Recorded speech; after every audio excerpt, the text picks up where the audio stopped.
السلام علیکم ناظرین، دکن میڈیا کے اردو خبرنامے میں آپ تمام کا استقبال ہے۔ میں ہوں اسماعیل ریحان۔ پیش خدمت ہے سرخیاں۔ ملک کی معیشت کو بہتر بنانے کے لیے نئی سوچ اور نئی ڈیل کی ضرورت ہے، راہل گاندھی۔ تعطل ختم کرنے کے لیے حکومت اور اپوزیشن متفق، آئین پر بحث کرنے کے لیے حکومت نے دی منظوری۔ مہاراشٹر میں وزیر اعلیٰ کے نام پر تعطل ختم، ایکناتھ شنڈے کے موقف میں حیرت انگیز تبدیلی، نائب وزیر اعلیٰ کے طور پر کام کرنے کے لیے ہیں تیار۔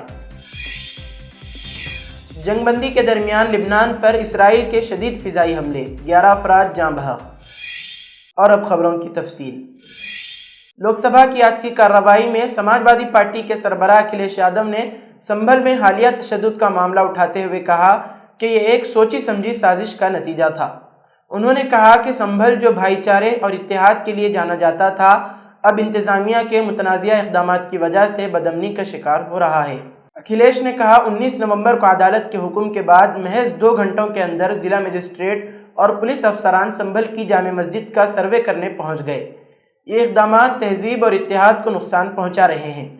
انہوں نے مزید کہا کہ سنبھل میں انتخابی ماحول کے دوران جان بوجھ کر تشدد کی سازش رچی گئی تاکہ لوگوں کے اتحاد کو کمزور کیا جا سکے۔ ان کے مطابق کھودنے سے نہ صرف زمین کی تہذیب بلکہ ملک کا اتحاد بھی کھو جائے گا۔ دریں اثنا سماج وادی پارٹی کے سینئر رہنما رام گوپال یادو نے بھی راجیہ سبھا میں اس معاملے پر تبصرہ کیا۔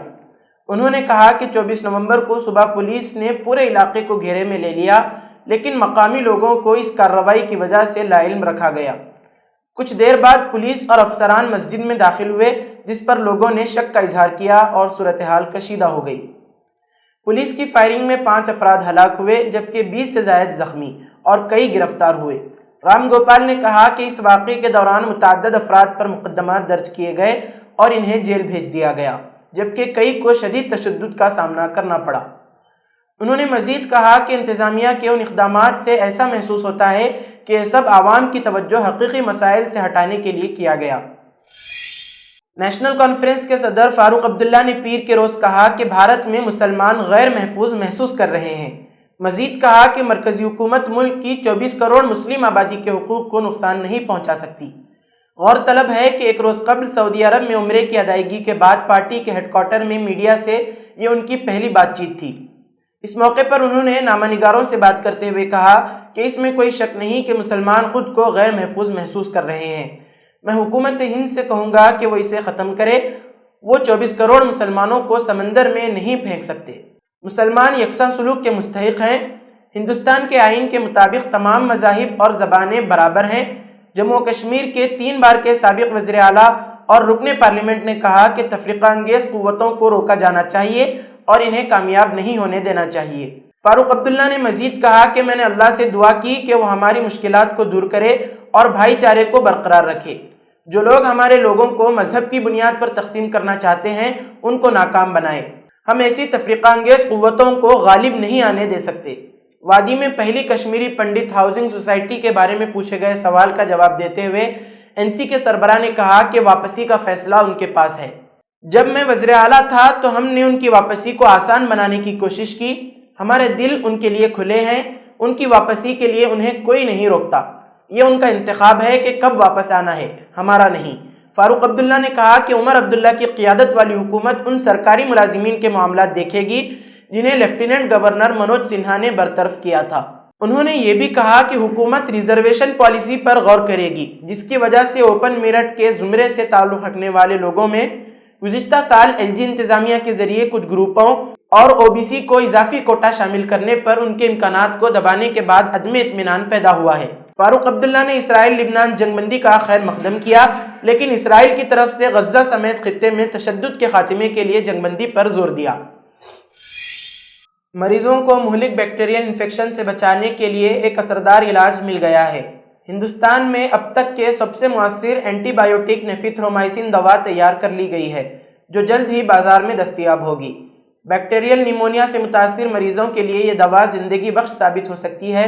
یہ دوا اب تک استعمال کی جانے والی ایزیتھرومائسن کے مقابلے میں 8 سے 10 گنا اثردار ہونے کے ساتھ علاج میں آسان و کم وقت لے گی۔ کئی اینٹی بایوٹک کا تجربہ کر چکے بیکٹیریل انفیکشن کے مریضوں کے لیے نیفیتھرومائسن مزاحم پیتھوجنز کے خلاف مؤثر ہے۔ ممبئی میں واقع واکہارٹ لمیٹڈ نے مرکزی حکومت کے محکمہ بائیو ٹیکنالوجی یعنی DBT کے تحت BIRAC کے تعاون سے اس دوا کو تیار کیا ہے۔ ابتدائی 3 مرحلوں کے ٹرائل کامیاب رہے ہیں، جس میں ہندوستان، امریکہ اور یورپ کے ملٹی ڈرگ ریزسٹنٹ مریضوں کو شامل کیا گیا۔ ان میں 97% تک اطمینان بخش نتائج دیکھنے کو ملے۔ GSVM میڈیکل کالج کے مائکرو بایولوجی محکمے کے پروفیسر وکاس مشرا کے مطابق نمونیا کی وجہ سے بڑی تعداد میں بچے اور بزرگ کی موت ہو جاتی ہے۔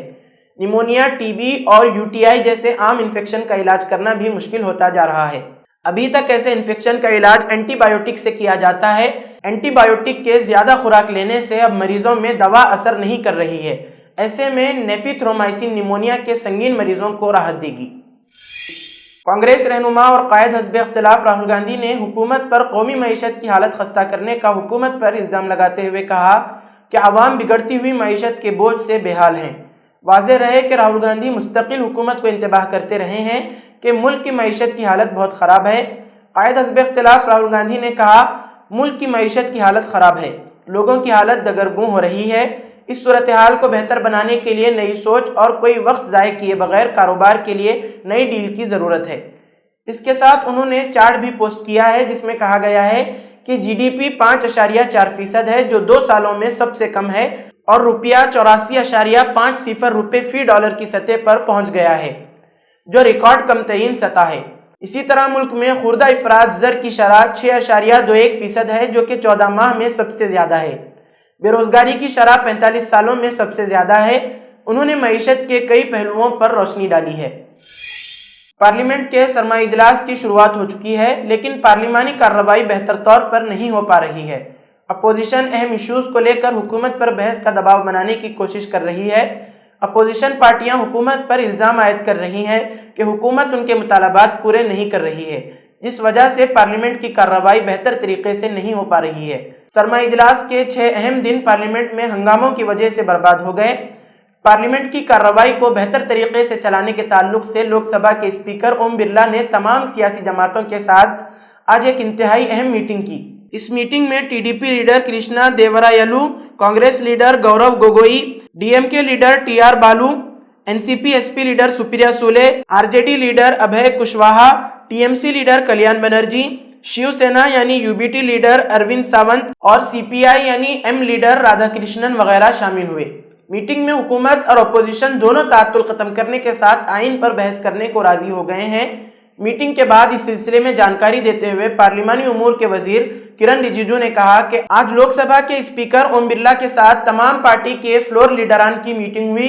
کچھ دنوں سے پارلیمنٹ کی کارروائی تعطل کا شکار ہے، سبھی نے اس پر تشویش کا اظہار کیا ہے۔ ہم نے بھی کہا کہ سبھی رکن پارلیمنٹ ایوان زیریں میں اپنی باتیں رکھنے آتے ہیں، ایسے میں گزشتہ کچھ دنوں سے پارلیمنٹ کی کارروائی کا آگے نہ بڑھنا ٹھیک نہیں ہے۔ اپوزیشن کی جانب سے کئی مطالبات کیے گئے ہیں۔ بزنس ایڈوائزری کمیٹی کے سامنے آئین پر بحث کرنے کی تجویز پیش کی گئی، حکومت نے اس کی منظوری دے دی ہے۔ مہاراشٹر میں تک وزیر اعلیٰ کے نام کا سرکاری طور پر اعلان نہیں کیا گیا ہے۔ اس معاملے کو لے کر اپوزیشن پارٹیوں کے لیڈر مہایوتی کو نشانہ بنا رہے ہیں۔ دنی اسنا شیو سینا UBT MP سنجے راوت نے CM فائنلسٹ نہ ہونے پر مہایوتی پر تنقید کی ہے۔ سنجے راوت نے پریس کانفرنس کے دوران کہا، ایکناتھ شندے مہاراشٹر کے نگراں وزیر اعلیٰ ہیں، وہ کیسے غائب ہیں؟ ان کے پاس بھاری اکثریت ہے، پھر بھی وہ اپنے نام کا اعلان نہیں کر پا رہے ہیں۔ یہ سب دلی کا کھیل ہے۔ مہاراشٹر میں ایک شاندار لیلا چل رہی ہے، لوگ دلی میں بیٹھ کر ڈھول بجا رہے ہیں۔ شیو سینا UBT MP سنجے راوت نے بھی فلم سابرمتی دیکھنے کے لیے وزیر اعظم نریندر مودی پر طنز کیا۔ انہوں نے کہا کہ وزیر اعظم کے پاس سابرمتی فلم دیکھنے کے لیے وقت ہے، لیکن اڈانی فائل پر بات کرنے کا وقت نہیں ہے، کسانوں کے بارے میں بات کرنے کا وقت نہیں ہے۔ ان کا مزید کہنا تھا کہ ہم فلموں کے لیے تجاویز بھی دے سکتے ہیں، کشمیر فائل، سابرمتی فائل، بہت سی فائلیں ہیں، سب کھل جائیں گی۔ انہوں نے پروڈیوسرز سے کہا کہ وہ منی پور فائل کے نام سے ایک فلم بنائیں، یہ بھی ضروری ہے۔ واضح رہے کہ وزیر اعظم نریندر مودی نے 2 دسمبر کی شام کو NDA کے ممبران پارلیمنٹ کے ساتھ فلم دی سابرمتی رپورٹ دیکھی۔ پارلیمنٹ کے بالا-یوگی آڈیٹوریم میں فلم کی خصوصی اسکریننگ کا انتظام کیا گیا۔ فلم دا سابرمتی رپورٹ دیکھنے کے بعد PM مودی نے social media plate form X پر تصویر بھی شیئر کی۔ اس کے ساتھ ہی انہوں نے فلم بنانے والوں کی بھی تعریف کی۔ وزیر اعظم نریندر مودی نے چندی گڑھ میں ایک اہم تقریب میں شرکت کرتے ہوئے 3 نئے فوجداری قوانین، Indian justice code, Indian civil defence code اور انڈین ایویڈنس ایکٹ کو قوم کے نام وقف کیا۔ اس موقع پر انہوں نے ان قوانین کے ایک کامیاب نفاذ کو ایک نئے ہندوستان کی تعمیر میں اہم سنگ میل قرار دیا۔ پی ایم مودی نے تقریب سے خطاب کرتے ہوئے کہا کہ یہ قوانین ہندوستان کے عدالتی نظام کو نو ابدیاتی جکڑ بندیوں سے آزاد کر کے شہریوں کے آئینی حقوق کو مضبوط کرنے کی کوشش ہیں۔ انہوں نے چندی گڑھ انتظامیہ اور تمام شہریوں کو مبارکباد دیتے ہوئے کہا، یہ وقت ایک ترقی یافتہ ہندوستان کی جانب بڑھنے کا ہے۔ ہماری آئینی روح سے متاثر ہو کر ان قوانین کے نفاذ کے ذریعے ہم آزادی کے حقیقی معانی کو عملی جامہ پہنا رہے ہیں۔ وزیر اعظم نے آزادی کے بعد عوام کی امیدوں کا ذکر کرتے ہوئے کہا کہ 1947 میں جب ملک نے صدیوں کی غلامی سے آزادی حاصل کی تو عوام کو یہ امید تھی کہ برطانوی قوانین سے بھی نجات ملے گی۔ انہوں نے وضاحت کی کہ انگریزی دور کے قوانین عوام کو دبانے اور غلام بنانے کے لیے بنائے گئے تھے، جن کا مقصد صرف برطانوی حکمرانی کو مضبوط کرنا تھا۔ مودی نے 1857 کی جدوجہد آزادی اور اس کے بعد کے برطانوی رد عمل کا ذکر کرتے ہوئے کہا کہ برطانوی اور پھر بعد آئی پی سی حکومت نے 1860 میں انڈین پینل کوڈ متعارف کرایا۔ ان قوانین کا مقصد ہندوستانیوں میں سی آر پی سی کو قابو میں رکھنا اور ان کی آزادی کی خواہش کو دبانا تھا۔ انہوں نے افسوس کا اظہار کرتے ہوئے کہا، آزادی کے بعد بھی دہائیوں تک ہم انہی قوانین کے زیر اثر رہے جو شہریوں کے ساتھ غلاموں جیسا سلوک کرتے تھے، لیکن اب وقت آ گیا ہے کہ ہم ان نو ابدیاتی جگڑ بندیوں کو مکمل طور پر ختم کریں۔ وزیر اعظم کے اس خطاب کو عوامی اور عدالتی حلقوں میں مثبت رد عمل ملا ہے، جو اسے ہندوستانی عدالتی نظام میں ایک تاریخی تبدیلی کے طور پر دیکھ رہے ہیں۔ اتر پردیش میں سنبھل کے بعد اب بدایوں میں بھی شمسی جامع مسجد کے حوالے سے ایک نیا تنازعہ سامنے آیا ہے۔ ہندو فریق کا دعویٰ ہے کہ اس جگہ پر پہلے نیلکنٹھ مہادیو مندر تھا، جسے توڑ کر مسجد تعمیر کی گئی۔ اس معاملے کی سماعت کے لیے بدایوں کی ضلعی عدالت نے اسپیشل فاسٹ ٹریک کورٹ قائم کیا ہے، جہاں سماعت ہوگی۔ ہندو فریق کے وکیلوں کا کہنا ہے کہ اس جگہ پر موجود مسجد کا قیام ہندو عبادت گاہ کو گرا کر ہوا تھا۔ دوسری جانب مسلم فریق نے اس دعوے کو سختی سے مسترد کرتے ہوئے کہا ہے کہ بادشاہ شمس الدین التمش نے یہ مسجد تعمیر کروائی تھی اور اس جگہ کبھی بھی مندر یا مورتی کا وجود نہیں تھا۔ آل انڈیا مجلس اتحاد المسلمین کے صدر اسد الدین اویسی نے اس تنازع پر تنقید کرتے ہوئے کہا کہ آنے والی نسلوں کو اے آئی کی تعلیم کے بجائے اے ایس آئی کی کھدائی میں الجھا دیا جا رہا ہے۔ انہوں نے حکومت اور عدالت کو یاد دلایا کہ 1991 کا عبادت گاہ ایکٹ اس طرح کے تنازعات پر واضح رہنمائی فراہم کرتا ہے۔ یہ معاملہ سنبھل کے تنازع سے مشابہت رکھتا ہے، جہاں ہندو فریق نے جامع مسجد کو مندر کے ملبے پر تعمیر ہونے کا دعویٰ کیا تھا۔ مسجد کے سروے کے دوران ہنگامہ آرائی اور پولیس پر پتھراؤ ہوا، جس کے نتیجے میں 5 افراد کی جانیں گئی۔ سماج وادی پارٹی کے ایک وفد نے پیر کے روز مراد آباد ضلع جیل میں سنبھل تشدد کیس کے ملزمین سے ملاقات کی۔ اس دوران وفد نے جھوٹے مقدمات کا سامنا کر رہے لوگوں کو قانونی مدد کا یقین دلایا۔ یہ جانکاری سابق لوک سبھا ممبر پارلیمنٹ اور مراد آباد کے میئر ایس ٹی حسن نے دی۔ وفد کی قیادت کرنے والے حسن نے مزید بتایا کہ ہم نے جیل میں تقریباً 1 گھنٹے کچھ ملزمان سے ملاقات کی۔ ہم نے ملاقات کے لیے جیل حکام سے پہلے ہی رابطہ کیا تھا اور اس کے بعد دورہ طے کیا گیا تھا۔ جیل کے ایک اہلکار کے مطابق ملاقات کی سہولت کے لیے پیشگی پرچیاں جمع کرائی گئی تھیں۔ امروہہ ضلع کے نوگوان سعادت سے ایم ایل اے سمرپل سنگھ اور تھاکڑدوارا کے نواب جان خان پر مشتمل وفد میں 15 لوگ شامل تھے۔ جیل کے باہر بات کرتے ہوئے ایس ٹی حسن نے میڈیا نمائندوں کو بتایا کہ سنبھل تشدد کے بعد گرفتار کیے گئے بہت سے لوگ یہاں قید ہیں۔ ایسے واقعات کے دوران اکثر بے گناہ راہگیر اس صورتحال میں پھنس جاتے ہیں۔ ہم یہاں جھوٹے مقدمات میں قید لوگوں کو قانونی مدد فراہم کریں گے اور انصاف کو یقینی بنائیں گے۔ بی جے پی نے سماج وادی سمیت اپوزیشن جماعتوں پر سنبھل کو سیاسی سیاحتی مقام میں تبدیل کرنے کا الزام لگایا ہے۔ بی جے پی کی اس تنقید کا جواب دیتے ہوئے حسن نے کہا کہ جو لوگ منی پور میں جاری تشدد کو نظر انداز کرتے ہیں اور اس کے بارے میں معلومات اکٹھا کرنے میں ناکام رہتے ہیں، انہیں سنبھل کو سیاسی پوزیشن کے لیے استعمال نہیں کرنا چاہیے۔ حسن نے کہا کہ وفد نے جیل کے اندر 3 خواتین سے بھی ملاقات کی۔ انہوں نے مزید کہا کچھ نے اپنے مسائل بیان کیے جبکہ کچھ صرف روتے رہے، ایک لفظ بھی نہ بول سکے۔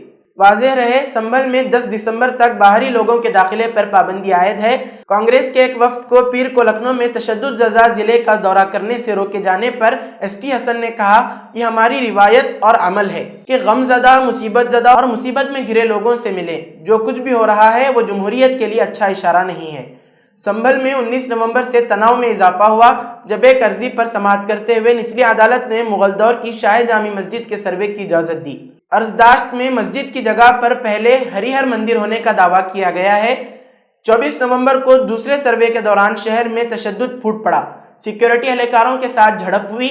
اس کے بعد ہونے والے تشدد میں 4 افراد ہلاک اور متعدد زخمی ہو گئے۔ پولیس نے تشدد کے سلسلے میں 2750 سے زیادہ لوگوں کے خلاف مقدمہ درج کیا ہے، جن میں سے زیادہ تر نامعلوم ہیں۔ ان لوگوں میں سماج وادی پارٹی کے سنبھل کے ایم پی ضیاء الرحمان اور مقامی M L A Iqbal Mahmood کے بیٹے سہیل اقبال بھی شامل ہیں۔ جہاں پولیس اس معاملے کی تحقیقات جاری رکھے ہوئے ہے، وہیں 3 رکنی عدالتی کمیشن بھی معاملے کی تحقیقات کر رہا ہے۔ مہاراشٹر کی سیاست میں ایک اہم موڑ اس وقت سامنے آیا جب ایکناتھ شنڈے نے حیرت انگیز طور پر مہایوتی حکومت میں نائب وزیر اعلیٰ کا عہدہ قبول کر لیا ہے۔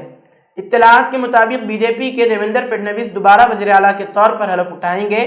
شنڈے این سی پی کے اجیت پوار اور فڈنویس کے ساتھ 5 دسمبر کو ممبئی میں ایک شاندار تقریب میں حلف لیں گے۔ یہ پیش رفت شنڈے کے موقف میں نمایاں تبدیلی کی عکاسی کرتی ہے، کیونکہ وہ 2 سال تک مہاراشٹر کے وزیر اعلیٰ کے طور پر خدمات انجام دینے کے بعد فڈنویس کے نائب کا کردار قبول کرنے میں ہچکچاہٹ کا شکار تھے۔ شیو سینا، بی جے پی اور این سی پی کے درمیان کابینہ کے عہدوں اور محکموں کی تقسیم بھی حلف برداری کے بعد طے ہونے کی توقع ہے۔ ذرائع کے مطابق شنڈے، جو حالیہ دنوں بخار کے باعث تھانے کے ایک اسپتال میں زیر علاج ہیں، آنے والے دنوں میں کابینہ کے قلمدانوں کی تقسیم پر مذاکرات کی قیادت کریں گے۔ دوسری طرف بی جے پی قانون ساز پارٹی بدھ کو صبح 10 بجے اپنے لیڈر کے انتخاب کے لیے اجلاس منعقد کرے گی اور اسی روز اپنے وزیر اعلیٰ کے امیدوار کا اعلان بھی متوقع ہے۔ مشرق وسطیٰ سمیت دیگر جنگوں کو ختم کرنے کا وعدہ کر امریکی صدارتی انتخابات جیتنے والے ٹرمپ نے غزہ کی مزاحمتی تنظیم حماس سے اسرائیلی یرغمالیوں کی فوری رہائی کا مطالبہ کیا ہے۔ ایسا نہیں کرنے پر ٹرمپ نے مشرق وسطیٰ کو جہنم بنانے کی دھمکی دی ہے۔ نو منتخب صدر ڈونلڈ ٹرمپ نے کہا ہے کہ اگر ان کی دوسری مدت کے لیے عہدے کا حلف اٹھانے سے پہلے اسرائیلی یرغمالیوں کو رہا نہ کیا گیا تو اس کی بھاری قیمت ادا کرنی پڑے گی۔ ٹرمپ نے ٹروتھ سوشل میڈیا سائٹ پر ایک پوسٹ میں لکھا کہ اگر یرغمالیوں کو میری امریکہ کے صدر کے طور پر حلف برداری کے دن 20 جنوری 2025 سے پہلے رہا نہیں کیا گیا تو مشرق وسطیٰ کو جہنم بنا دیا جائے گا۔ یہ ان کے لیے بھی ہے جو انسانیت کے خلاف ان مظالم کا ارتکاب کرنے والوں کے انچارج ہیں۔ انہوں نے مزید کہا کہ یرغمالیوں کو ابھی رہا کرو ورنہ اس کے ذمہ داروں کو امریکی تاریخ کی سب سے بدترین اور سخت موت دی جائے گی۔ حالانکہ ابھی تک اس بات کا اندازہ لگانا مشکل ہے کہ ٹرمپ اس پوسٹ کے ذریعے آیا غزہ میں حماس کے خلاف اسرائیل کی جاری مہم میں امریکی فوج کو براہ راست شامل کرنے کی دھمکی دے رہے تھے۔ ٹرمپ کے اتحادیوں کا کہنا ہے کہ انہیں امید ہے کہ اگلے سال کے اوائل میں دفتر واپس آنے سے پہلے جنگ بندی اور یرغمالیوں کی رہائی کا معاہدہ ہو جائے گا۔ اسرائیلی وزیر اعظم بنجامن نیتن یاہو کے دفتر نے اس پر تبصرہ کرنے سے انکار کر دیا، لیکن ملک کے صدر اسحاق برزوگ نے ایک سوشل میڈیا پوسٹ میں ٹرمپ کے تبصروں کا خیر مقدم کیا۔ واضح رہے 7 اکتوبر 2023 کو جنوبی اسرائیل پر حماس کے حملے میں مبینہ طور پر تقریباً 1200 افراد کی ہلاکت اور تقریباً 250 افراد کو یرغمال بنائے جانے کے بعد سے غزہ میں اسرائیلی جارحیت جاری ہے۔ غزہ میں اب بھی تقریباً 100 یرغمالیوں کی زندہ ہونے کا امکان ظاہر کیا جا رہا ہے۔ ٹرمپ کی یہ دھمکی اسرائیلی حکومت کی جانب سے دوہری امریکی اسرائیلی شہری عمر نیوٹرا کی موت کی تصدیق کے چند گھنٹے بعد سامنے آئی ہے۔ اسرائیلی حکومت کے مطابق اس کی لاش اب بھی غزہ میں حماس کے پاس ہے۔ کچھ دن پہلے حماس نے یرغمالی ایڈان الیگزینڈر کی ویڈیو جاری کی تھی جس میں اس نے ٹرمپ سے یرغمالیوں کی رہائی کے لیے بات چیت کا مطالبہ کیا ہے۔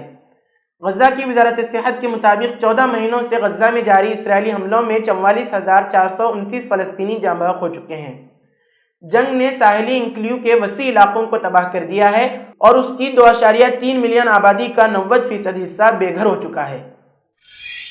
اسرائیل اور حزب اللہ کے درمیان جنگ بندی کے باوجود ایک بار پھر حملے شروع ہو گئے ہیں۔ پیر کو اسرائیل نے لبنان پر زبردست فضائی حملے کیے جس میں 11 افراد کی موت ہو گئی۔ اسرائیل کا دعویٰ ہے کہ حزب اللہ نے کچھ پروجیکٹائلز اس کے علاقے میں داغے تھے جس کے جواب میں ایک کارروائی کی گئی ہے۔ تازہ حملوں کے بعد لبنان کی وزارت صحت نے بتایا کہ جنوب کے ایک گاؤں میں اسرائیلی حملے میں 5 لوگ مارے گئے اور 2 زخمی ہوئے۔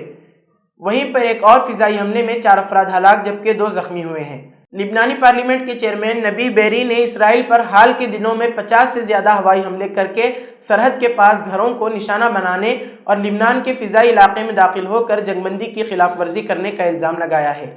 اسرائیلی فوج نے کہا ہے کہ حزب اللہ نے پیر کو اسرائیل سے لگی سرحد کے نزدیک 2 میزائلیں داغیں۔ حزب اللہ کے حملوں کے بعد اسرائیلی حکومت نے لبنان کی سرحد کے نزدیک کے شمالی اسرائیلی علاقوں میں لوگوں کو گھروں میں واپس لوٹنے سے روک دیا ہے۔ وہیں حزب اللہ نے الزامات کا جواب دیتے ہوئے کہا ہے کہ اس نے اسرائیل پر دفاعی اور انتباہی رد عمل کیا ہے۔ حزب اللہ نے الزام لگایا کہ اسرائیل بار بار جنگ بندی کی خلاف ورزی کر رہا ہے اور اس معاملے پر ثالثوں سے شکایت کرنے سے بھی کوئی فائدہ نہیں ہو رہا ہے۔ اسی کے ساتھ آج کی خبروں کا اختتام ہوتا ہے۔ کل پھر ہوگی ملاقات نئی خبروں کے ساتھ۔ دیجیے اجازت، اللہ حافظ۔